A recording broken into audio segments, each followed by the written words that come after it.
Welcome to God Knows Where. I'm Brett Harris. We are picking up where we left off a couple of weeks ago with another episode of Jesus Was a Loser. This time we're looking at how Jesus lost or gave up any concern for reputation, his or ours. Let me know what you think. Don't forget there are links in the show notes to support the show, and you can always leave us a rating or a review wherever you listen to help others find God Knows Where. Thanks for listening, y'all. I hope you enjoy today's episode, Disreputable Friends.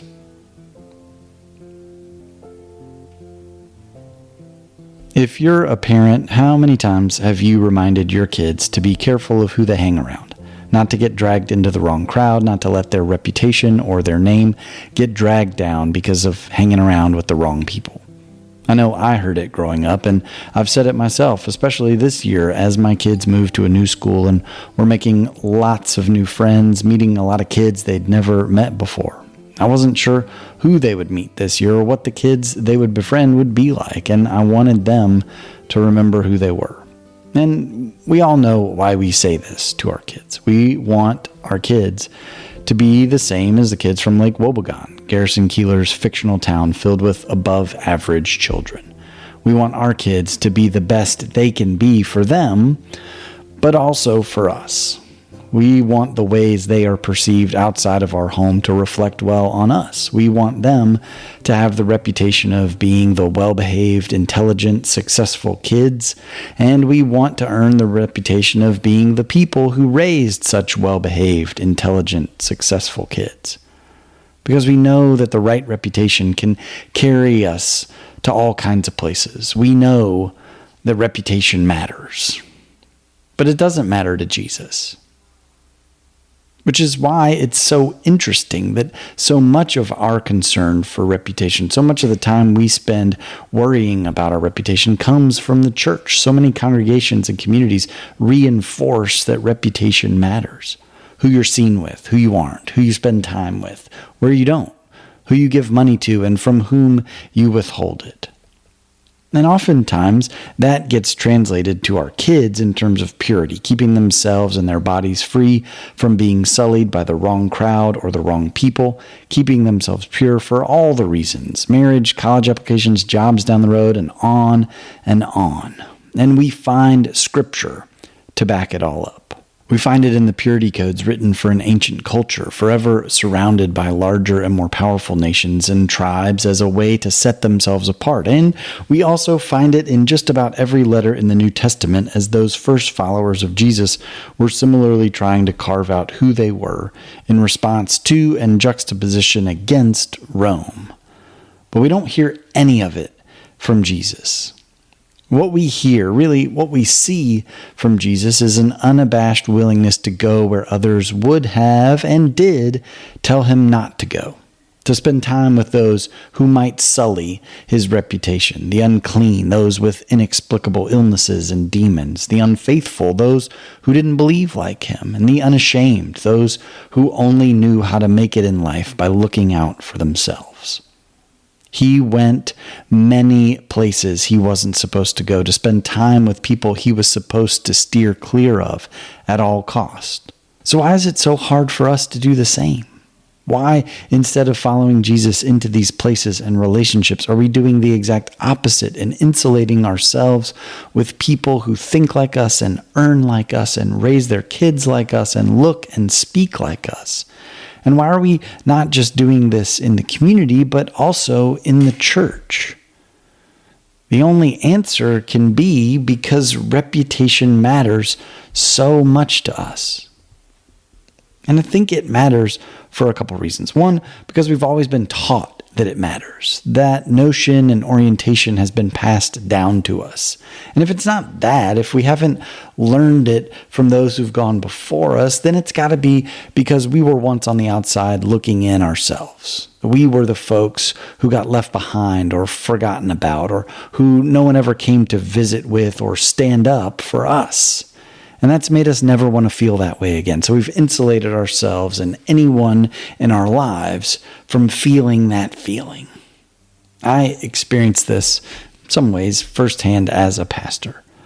The church I served had been through some major upheaval in the years before I arrived. They'd come out as a welcoming and affirming congregation for all people, and some people were not for that open embrace of folks regardless of their age, race, sexual orientation, income level, and so on. Basically the whole point of those words in Galatians 3, where we're told that we no longer perceive anyone by earthly distinctions, but we see each other instead as God sees us.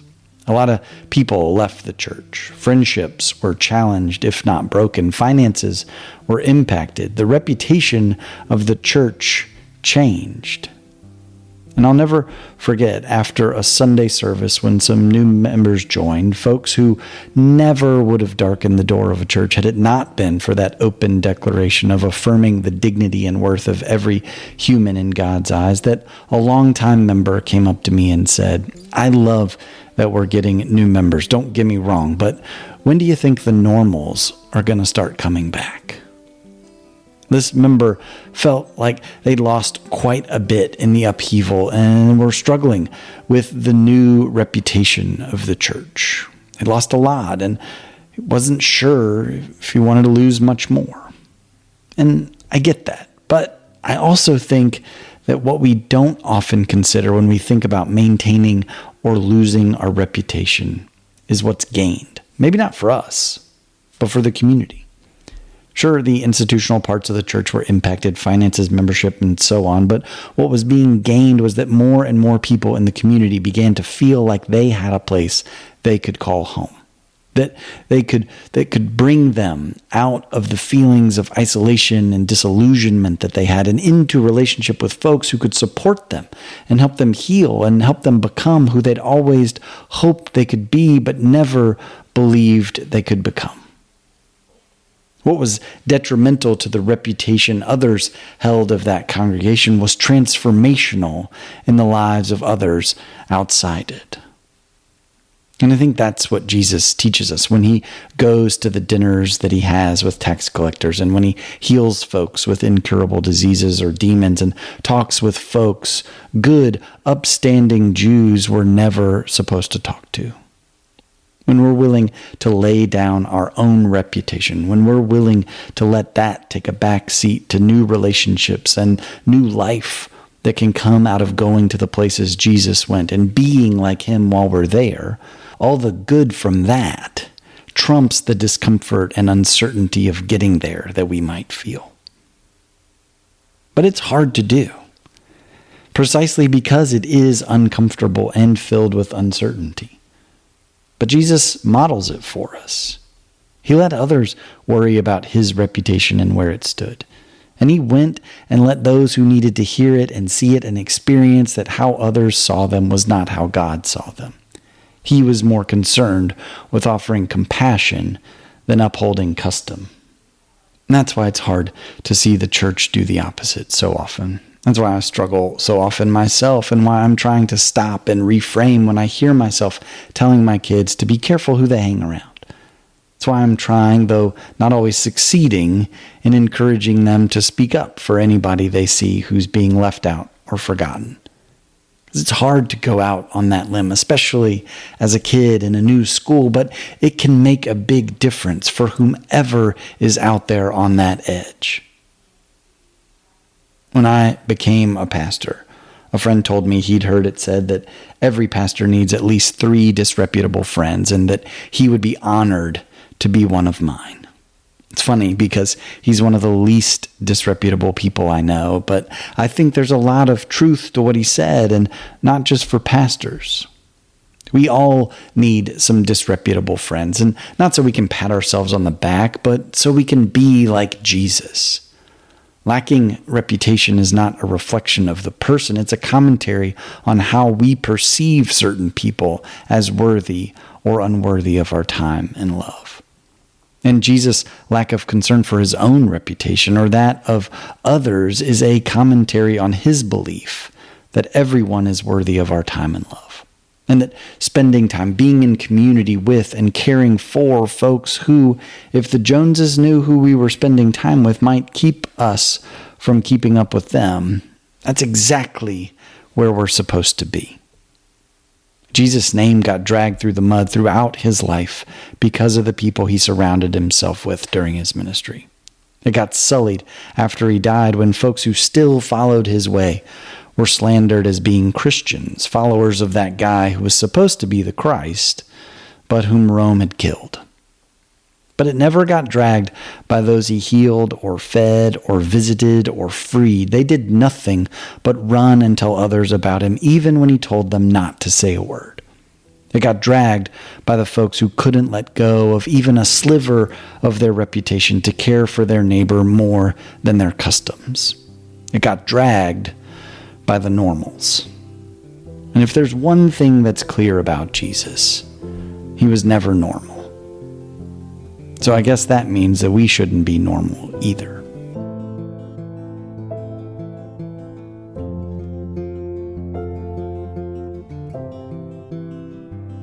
God Knows Where is written, produced, and edited by me, Brett Harris, with music from Thomas Steinwinder and Michael Trest, and unwavering support from my wife, Elizabeth. If you like what you've heard from God Knows Where, leave us a rating or a review in Apple Podcasts or wherever you listen to the show. It will help other folks find us here. You can also show your support for God Knows Where by visiting godknowswhere.supercast.com to subscribe to the show and get access to our seasonal series and study guides. Thanks for listening. Until next time, carry these words from William Sloane Coffin with you. May God give you the grace never to sell yourself short. Grace to risk something big for something good. Grace to remember that the world is too dangerous for anything but truth and too small for anything but love. So may God take your eyes and see through them, your minds and think through them, and your hearts and set them on fire.